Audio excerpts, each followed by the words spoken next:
My name is Rory. I'm going to be speaking about managing sales, on your crew. I think for me the first thing, I look at when I'm looking to get sales going on a crew, obviously it's a fairly obvious place, which is you have to look at the individual that's leading that crew. Very often a leader can look at where the crew's going wrong and look at the averages and look at what people on the crew aren't doing. But at the end of the day, the speed of the leader is the speed of the team. So for me, the leader is the person that determines that pace, determines that piece average, and determines how good a crew does week to week. So I think that's the very first thing. And for me, a leader, the absolute thing you need to do as a leader is you need to set the pace. Setting the pace takes away excuses, shows people what's possible, and then for the kind of top performers on your crew, just allows them, gives them that kind of, I suppose, beacon of hope to chase after and to follow results-wise and effort-wise. I think the second thing, in regards to driving, sales averages, for me, is that you have to know people's limits. I think mistakes that I made in my career starting out, some of the mistakes I made was that I expected people to have my limits and people to have my standards. And for me, that's a very frustrating crew to run because, not everybody on the crew is going to want what I want. Everybody's going to have the ethic I have. And for me, most people won't have. And so if I'm trying to get everyone to the standard I hold myself to, it's a very frustrating crew to run. And what can end up happening is you end up pointing out all the problems on the crew and pointing out what people aren't doing. And again, that then will have a knock-on effect because obviously people will look at where they're going wrong, again, which will affect the speed and the piece average that people are having. Next thing I look at is more sort of an understanding of getting a sales average higher, and that's that momentum, and the fact that momentum starts at zero. Momentum starts with the leader at the front who's leading that crew of people. So for me, understanding that momentum starts at zero, understanding that momentum takes time, is important, because if you don't understand that concept in driving sales, you can get frustrated with your crew very easily. So for me, the momentum comes from me, but there's an understanding that when I get my momentum, my crew never gets it straight away. Momentum happens with the leadership at the front, and then momentum can take, if we're talking weekly momentum, can take 2-3 weeks for people to get momentum behind you. And for me, traditionally how it works is that, if I set the pace for 1 week, the average guy on my crew is going to look at it and say to themselves, well, maybe it was a lucky week. Have to do it again. And then, the average guy on the crew will say, well, maybe it was another lucky week. But by week 3, people are going, if they follow my leadership, they're saying to themselves that, well, maybe this guy doesn't know what they're doing. And it's week 3, week 4 where the crew really start gaining momentum and your top guys in your crew follow you.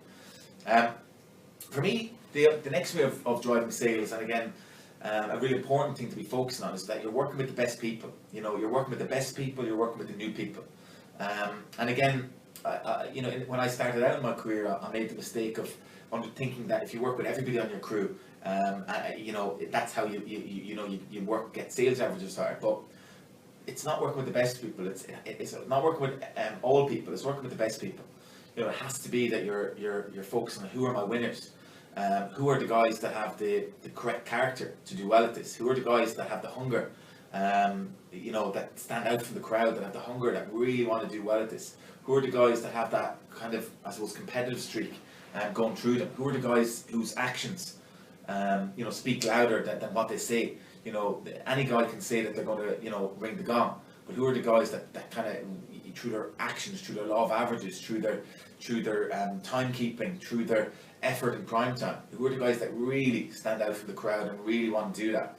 So for me, I have to put my time into those people, because there's the 80-20 rule, which obviously states that 20% of your guys will give you 80% of your kind of crew profitability.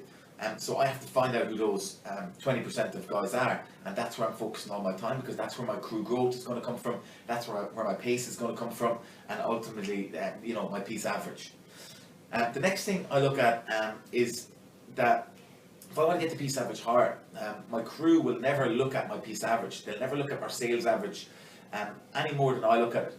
So again, if I look at my sales averages only on a Monday, which can happen, if I just look at it on a Monday and then I don't review it, and we don't look at it again until the following Monday, it means that my guys in my crew are never going to look at it any more than that. So for me, again, running a crew with a big piece average comes down to, you know, paying attention to it every single day, and making sure that every day we're looking at how far people are off their weekly goals. Every single day we're recognising people that have hit their goal, that are moving toward, closer to hitting their weekly goal, and we're really recognising the actions, not the result. That I'm really honing in on what is it that this guy is doing that's getting that result, so that I'm using it as a way of educating the other guys on the crew that, again, results come from the process.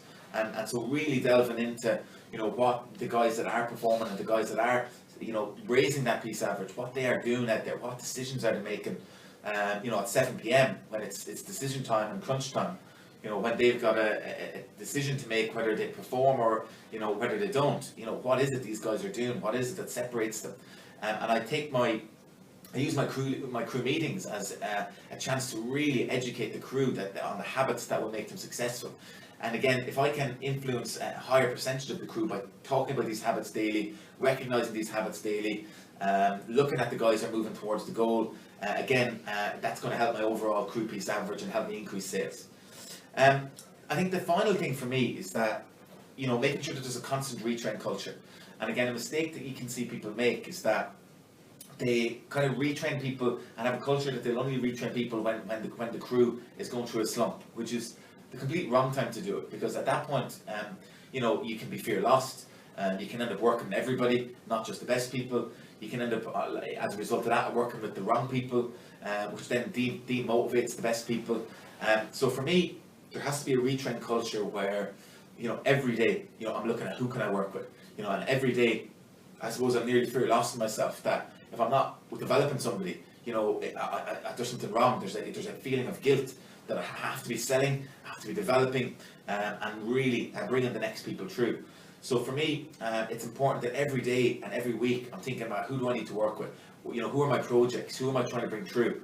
And again, it comes from me, but if I've got that type of culture that I'm trying to, you know, instill in my crew, then the best guys in my crew do the same with their guys on their crew, and it becomes a you know, great culture of retraining within the crew. I think, again, in summary, bringing all the points together, I think when I see crews that don't have momentum and crews that don't have a good piece average, you know, the leader is the first place I look, the guy at the front. And for me, it's very easy for a leader to point the finger, and it's human nature first to point the finger and make an excuse and blame the crew. But at the end of the day, you know, you're self-employed. You know, the buck stops with you. The crew, if the crew averages are wrong, you know, it comes from what you're coaching.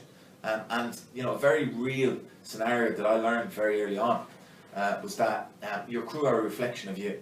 And so if the crew average is wrong, you know, I have to be part of the solution and not just look at the problem. You know, I have to recruit in new people. And a common objective that I've always got is recruit in new people with an objective to make them better than the existing people that I've got. So for me, you know, the absolute main way of building that crew momentum, building the crew sales, is making sure that I'm doing what I require people to do. And I suppose a real example for me is that if you were to make a list of the ideal crew that you'd like to have, you know, I think everybody would make a list of somebody that's, you know, confident, somebody that's has high sales average, somebody that hits their goal. And again, you know, when you look at that list, it comes down to the leader at the front, you know, more than anything. That guy has to be the example that they're trying to attract. So, you know, to get that crew and get that momentum, again, it comes from the leader.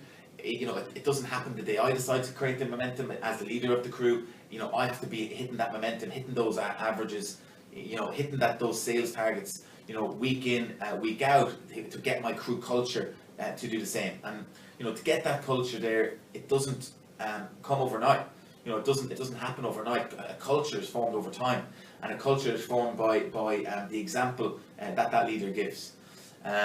That's, I suppose, my main points on the topic. But again, you know, leadership, it's all about leadership and all about, you know, leading, you know, from the front and being the person that you're trying to attract.